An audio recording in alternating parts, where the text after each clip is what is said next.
Okay, Bob. Good morning. Morning.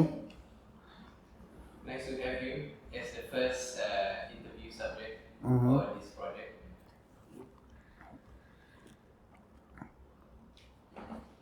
It was quite challenging for my parents. I was never the brightest kid, neither was I the most obedient student growing up.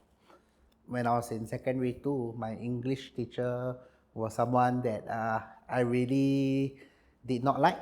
I felt like she kept picking on me, and not the class in general lah. There was one day she was writing on the blackboard. I mean, back then it was still the blackboard, uh, and from my seat I actually threw the whole textbook from where I was sitting onto her head, and her head actually bounced off the blackboard. And of course, she had the chalk and stuff on her face.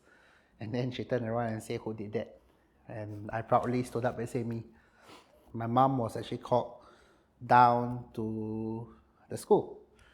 So as my teacher was coming out from the staff room, my mom was sitting there. I'm like, "Okay, that looks like someone I know. That is my ex-student. That is my head prefect, one of my best students in school."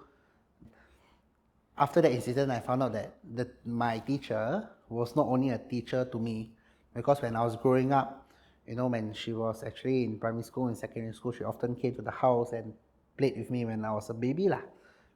So at the end of secondary school, we actually moved into a new house, and so happened that teacher was actually staying on the same level at the corner unit of the block. So same level, so every morning or every evening I was bound to like walk past her. I mean, it's a small world lah, that's what people say, so yeah.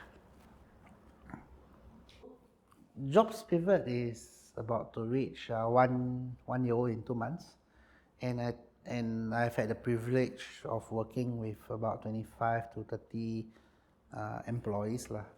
Employers, the things that they want is to achieve for the company, for a company, for an organization, but they fail to realize that they cannot achieve this alone.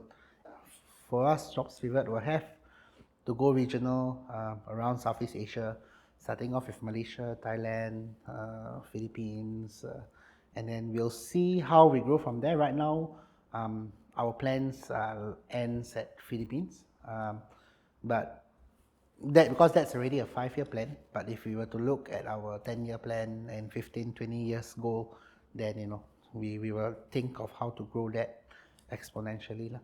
Even when you feel like you have reached a stagnant point, you have to continue to innovate and think of ideas on how do you keep growing.